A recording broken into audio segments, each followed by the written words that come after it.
This is a Comet Ison update to expand on what I had spoken about concerning my visions, specifically with the phenomenon that we'll be able to experience with the high probability of um, um, worldwide thunders being heard.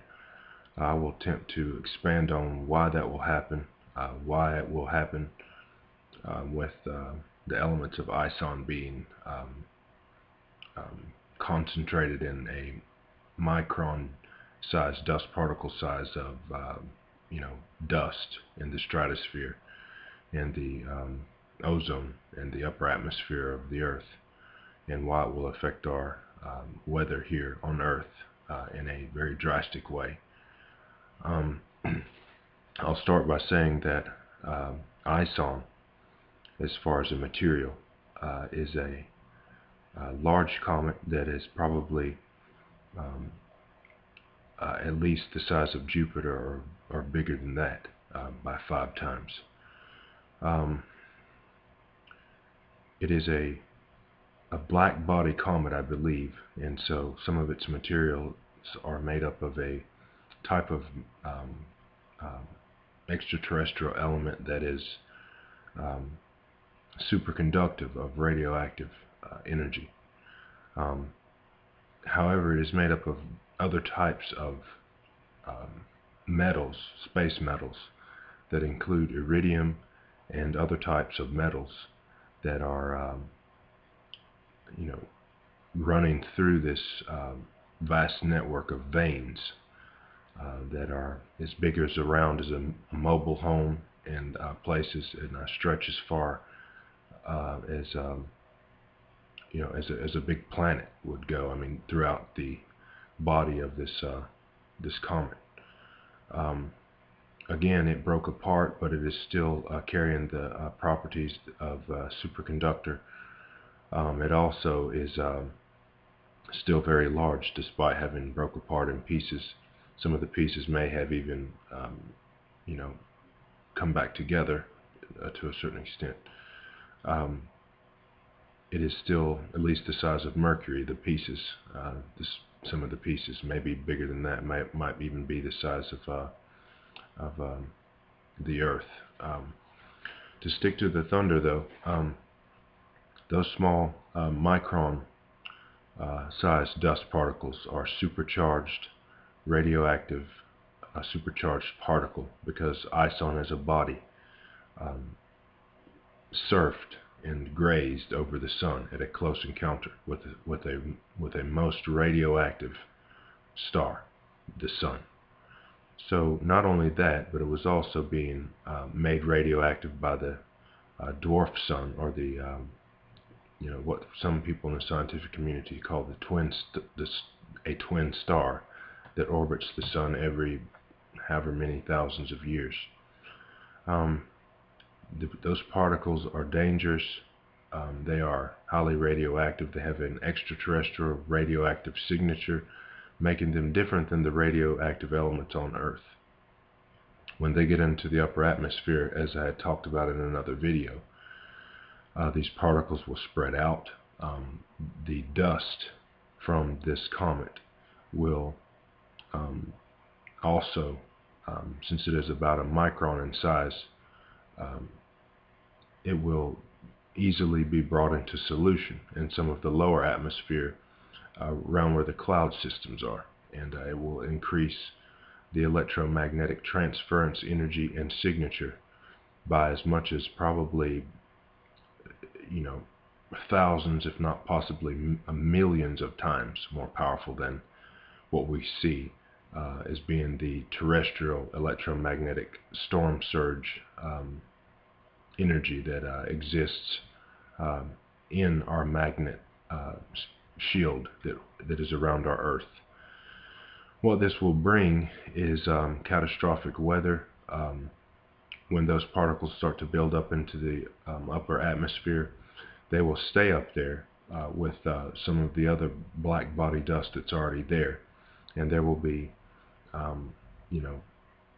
great amounts of iridium and other space metals that will increase the conductivity of that upper atmosphere that's part of our weather on Earth. And when the energy signal continues to build because of the highly charged particles, and as well as the sand and the grout-sized particles that will fall through the atmosphere, including gravel-sized particles, these highly radioactive and highly reactive meteors will cause explosions in this, up in the upper atmosphere and into the ozone, to the lower atmosphere where the clouds are. These explosions will be huge. They will cause thunderous type sounds to go off. You will be able to hear them. They will be capable of bursting your eardrum. I'm not sure how much earplugs will even help. I mean, although I do have a pair, so I mean, I'm not recommending that you don't have earplugs handy. But what happens when the ionic positive charge continues to increase because of the nature of the dust from Ison, the energy signature will get so intense in the stratosphere and the upper atmosphere that it will literally begin to produce an aura, similar to what you see the comet has, what Comet Ison and the dwarf sun did to Mars. However, in our atmosphere, it will appear to look like the northern lights. It will be worldwide. You will see it in the heavens. You will see it where there is clouds. You will see it where there is no clouds. The reason you will see it is because these elements will be both dissolved into solution in the actual droplets that form the clouds, but they will also be above the cloud system as dust that is stuck in the magnetic shield. This energy, as it increases, will cause a positive ionic charge. I call it conversion energy increase. Basically, the radioactive, the UV rays from the sun are converted into electromagnetic energy, and then electric, if you want to think of the lightning that it's going to produce, is electric energy. But what will happen is the positive ionic energy will build in the upper atmosphere, as well as some of the storm clouds. It will rain down billions of lightning bolts worldwide, and it will rain down thunderbolts as well, with the explosions of the highly reactive meteors that explode in the atmosphere, all of them grout and gravel sized, millions, billions of different amounts and pieces of this small stuff. When the charge gets to such the point that thunderbolts begin to rain down from the upper atmosphere, they will hit the earth, they will hit people, they will cause people heart attacks, seizures that kill the person instantly. They will not even know that they have been hit. It is a painless death.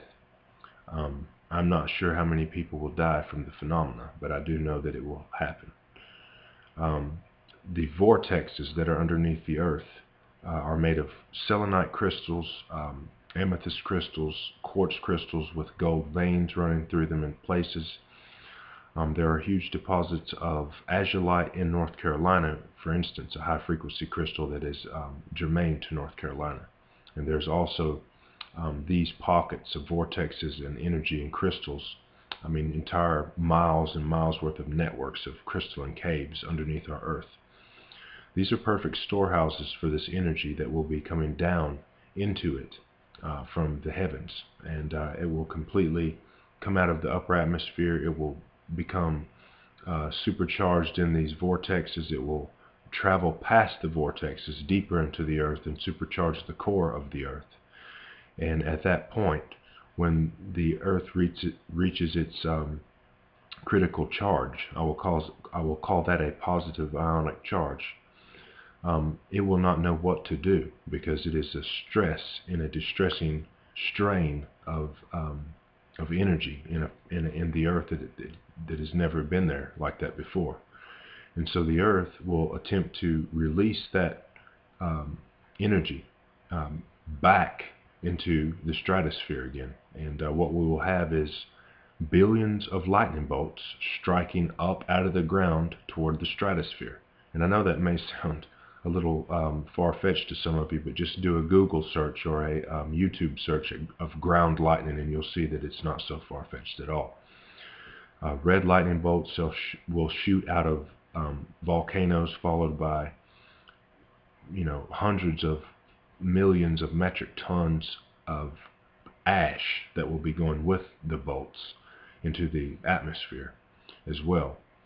And so in this energy, give and take, ground lightning will shoot at the stratosphere, and then more lightning will rain down from the stratosphere and strike the earth again in intervals. And this will continue to build. You will be able to feel the ground vibrating from the frequencies of the crystals.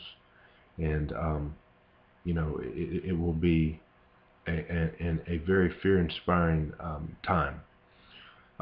Thunders will be heard, symphonies of thunders worldwide. This phenomenon will be witnessed. And finally,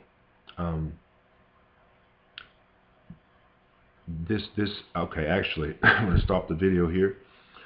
This video was to talk about the thunders and how they would affect,